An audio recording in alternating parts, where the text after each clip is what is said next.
இயேசு கிறிஸ்துவின் இனிதான நாமத்தில் நான் உங்களை வாழ்த்துகிறேன். 1 கொரிந்தியர் 4ஆம் அதிகாரத்தை தியானிக்க போகிறோம்.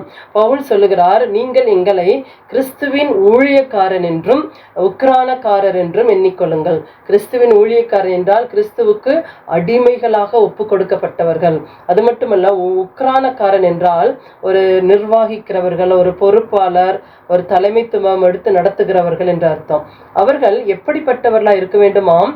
உண்மையுள்ளவர்களாக இருக்க வேண்டும் என்று விரும்புகிறேன். உண்மையுள்ளவர்களா இருக்க வேண்டும். அப்போ பவுல் சொல்லுகிறார், நான் என்னிடத்துல எந்த குற்றத்தையும் காணவில்லை என்று சொல்லுகிறார்.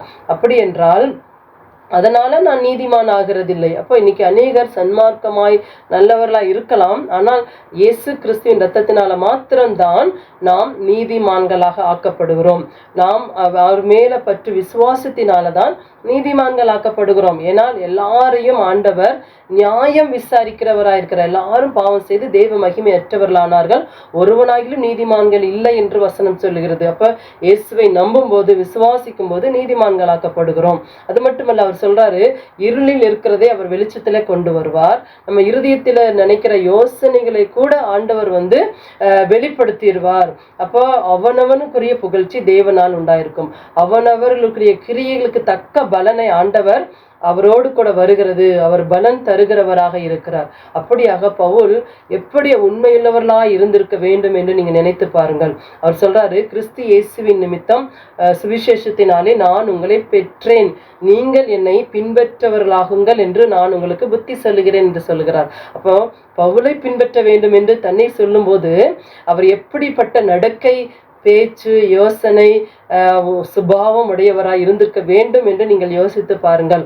அப்ப அதுக்கு உதாரணமாய் தீமோத்தேயு சொல்றாரு, எனக்கு பிரியமானவனும் தேவனுக்கு கர்த்தருக்குள் உண்மையுள்ளவனும் ஆகிய என் குமாரனாகிய தீமோத்தேயுவை உங்களிடத்துல நான் அனுப்புகிறேன் என்று சொல்லுகிறார். அப்படி என்றால் அவர் உண்மையுள்ள ஒரு தீமோத்தேயுவை அவர் உருவாக்கி வைத்திருக்கிறார்.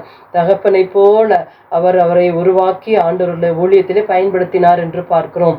அதுபோல நாம் ஆண்டவருக்கு அடிமைகளாய் நம்ம ஒப்பு கொடுப்போம். அது மட்டுமல்ல, உக்ரானக்காரனாக நாம் ஒரு பொறுப்பிலே உண்மை உள்ளவர்களாக, கணக்கு ஒப்புவிக்கிறவர்களாக, ஆண்டுடைய சுவிசேஷத்தை அறிவிப்பதிலே உண்மை உள்ளவர்களாக என்ன பொறுப்பு கொடுத்திருக்கிறாங்களோ அதிலே நாம் உண்மை உள்ளவர்களாய் நம்ம காணப்படும் போது ஆண்டவர் நம்மளை ஆசீர்வதிக்கிறவராக இருக்கிறார். அல்லேலூயா. அப்ப மற்றவர்களுக்கு முன்பாக நாம் சாட்சியாய் வாழ வேண்டும். என்னை பின்பற்றுங்கள் என்று நாம் சொல்ல முடியுமா? நாம் எப்படி நடக்கிறோம், நம்மளை நாமே ஆராய்ந்து பார்க்க வேண்டும். ஆண்டவருக்கு முன்பாக, மனுஷருக்கு முன்பாக பிரியமாய் நடந்து நாம் ஆண்டவருடைய சுவிசேஷத்தை சொல்லி மற்றவர்களை உருவாக்குகிற உண்மையுள்ள தலைவர்களாய், சீஷர்களாய் மாறுவோம். கர்த்தர் நம்மளை ஆசீர்வதிப்பாராக. God bless you.